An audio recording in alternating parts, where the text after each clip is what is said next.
I'm 104 years old, and back pain is one of the most misunderstood conditions in the entire history of human health. Most people believe back pain is about the back. That is the first mistake. That is the belief that sends millions of people to surgeons, to injections, to beds where they lie still for days wondering why nothing gets better. The back is where you feel the pain, yes, but the back is almost never where the problem lives. And until you understand that distinction, truly understand it, you will keep chasing relief in the wrong direction. Let me tell you what back pain actually is. It is a communication. It is your body sending a signal that something in the system has gone out of balance. The spine does not exist in isolation. It is the central column of an entire mechanical system, a system that includes your hips, your pelvis, your deep abdominal wall, the muscles that run along the inside of your thighs, and even the positioning of your feet on the ground. When any one of those components stops doing its job, the spine absorbs the extra load, and then the spine starts talking to you, loudly. For 40 years, not a single day of back pain. And it has nothing to do with genetics, nothing to do with luck, and nothing to do with avoiding movement. It has everything to do with understanding what the spine actually needs and giving it that, consistently, intelligently, every single day. The first thing most people miss is what the spine needs most. It does not need rest. It does not need to be protected from movement.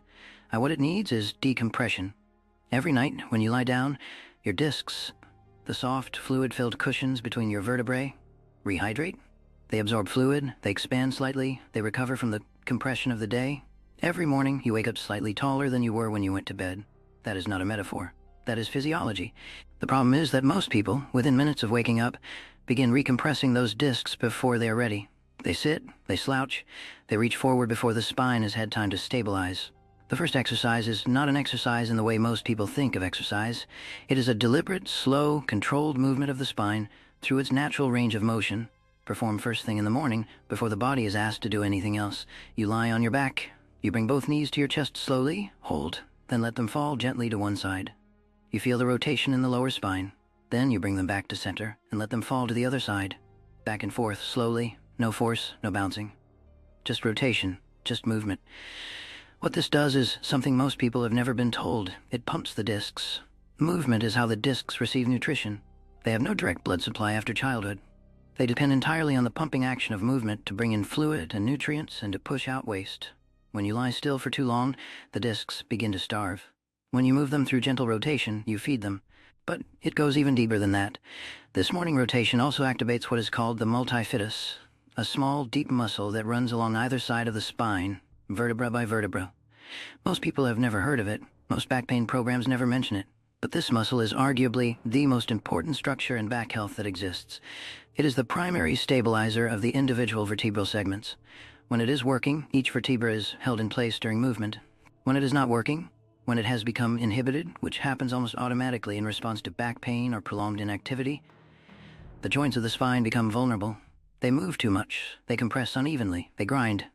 And the pain that follows is not from weakness in the large muscles you can see. It is from this tiny, deep muscle that stopped doing its job and that nobody thought to wake back up.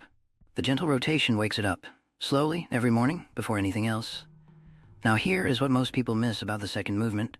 The entire conversation about core strength has been dominated for decades by one image, a six-pack.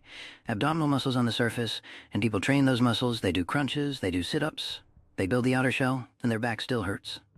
Because the muscles that protect the spine are not on the surface, they are deep.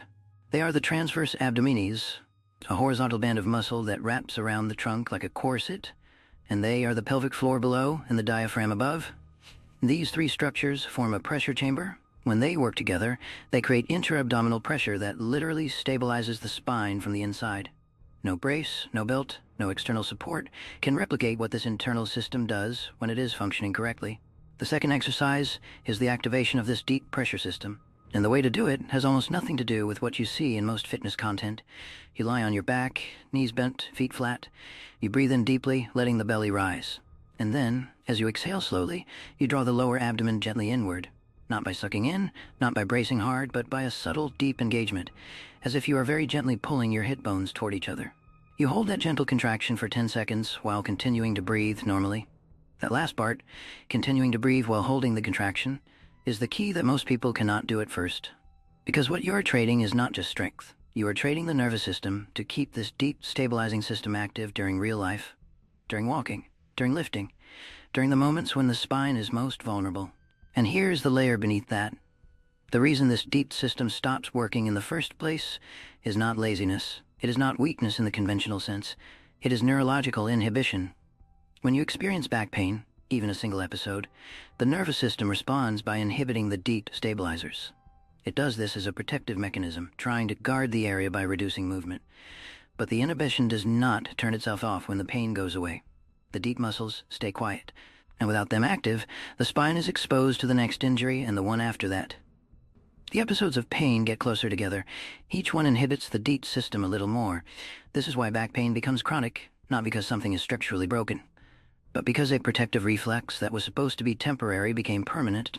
Waking the DEET system back up through deliberate, mindful daily activation interrupts that cycle. It sends a new signal to the nervous system. It says, the threat is gone, the stabilizers can come back online, and they do, but only if you give them that signal consistently.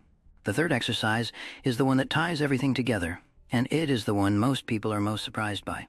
It involves the hips, specifically the hip flexors, the muscles that run from the front of the lumbar spine down through the pelvis and attach to the top of the thigh. When these muscles are tight, and in most people who spend any portion of their day sitting, they are extremely tight, they pull the lumbar spine forward. They create an exaggerated curve in the lower back. They compress the facet joints. They narrow the spaces through which nerves pass. And they do all of this silently, constantly, even when you're standing still. Tight hip flexors are one of the most common and most overlooked causes of chronic lower back pain in the world. The third exercise is a sustained progressive hip flexor release. You kneel on one knee, the other foot forward, in a half-kneeling position. You tuck the pelvis, gently rotating it so the curve in the lower back flattens slightly. And then you shift your weight forward, slowly, until you feel a deep stretch in the front of the hip and thigh of the kneeling leg. You hold that position for 60 to 90 seconds, not 30, not 45. Long enough for the nervous system to recognize that this lengthened position is safe, because that is what a stretch actually is, not a mechanical pulling of a muscle, but a negotiation with the nervous system. Short stretches teach the nervous system nothing. The nervous system has a protective reflex that resists sudden or brief lengthening, but hold the position long enough, breathe through it, stay relaxed, and the nervous system begins to release its grip. The muscle lengthens for real. The pull on the lumbar spine decreases.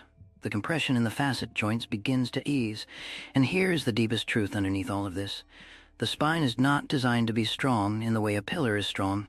It is designed to be dynamic. It is a flexible, responsive, living structure that thrives on movement and suffers under stillness. Every time you move your spine through its range of motion, you are maintaining it.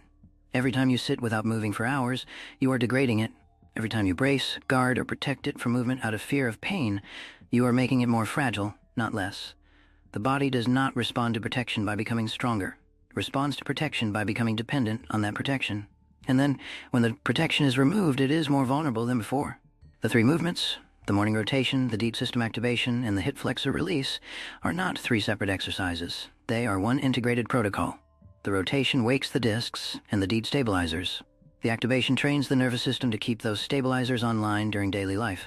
The hip flexor release removes the chronic tension that is pulling the spine out of its neutral position around the clock. Together, they address the actual causes of back pain rather than the symptoms. There is something else that must be said, because it changes how everything is understood. The nervous system does not treat the spine the way an engineer treats a machine. It treats it the way a general treats a battlefield, with threat assessment, protective responses, and threat memories that can last for years after the original danger has passed. This is why people who had a back injury in their 30s still guard their movement in their 60s. Not because the original injury is still there, but because the nervous system mapped that event, remembered it, and has been running a low-level protection program ever since. Every time they bend forward, the system tightens. Every time they lift something, the system braces. And all of that chronic tension, that constant muscular guarding, compresses the spine further. Pain creates the conditions for more pain. This is what makes the daily movement practice so powerful and so necessary. It is not just physical maintenance, it is neurological reprogramming. Each morning, when you move the spine gently, when you breathe through it, when you demonstrate to the nervous system that movement is safe, you are revising that threat map. You are writing a new memory over the old one. And over time, not weeks, months, the guarding begins to release. The chronic tension in the paraspinal muscles softens. The breath deepens. And the spine, freed from its own defensive grip, starts to feel like something that belongs to you again, rather than something you must protect yourself from. The practical application is simpler than most people expect. Every morning before you stand up from bed, 5 minutes of gentle rotation. 10 repetitions each side, slow, controlled breathing through each movement. Then, while still on your back, 5 to 8 repetitions of the deep activation exercise, 10 seconds each, continuing to breathe throughout. Then, once you are up and moving, 1 to 2 minutes in the half-kneeling stretch on each side. That is it. No equipment, no gym, no special knowledge beyond what I have just told you.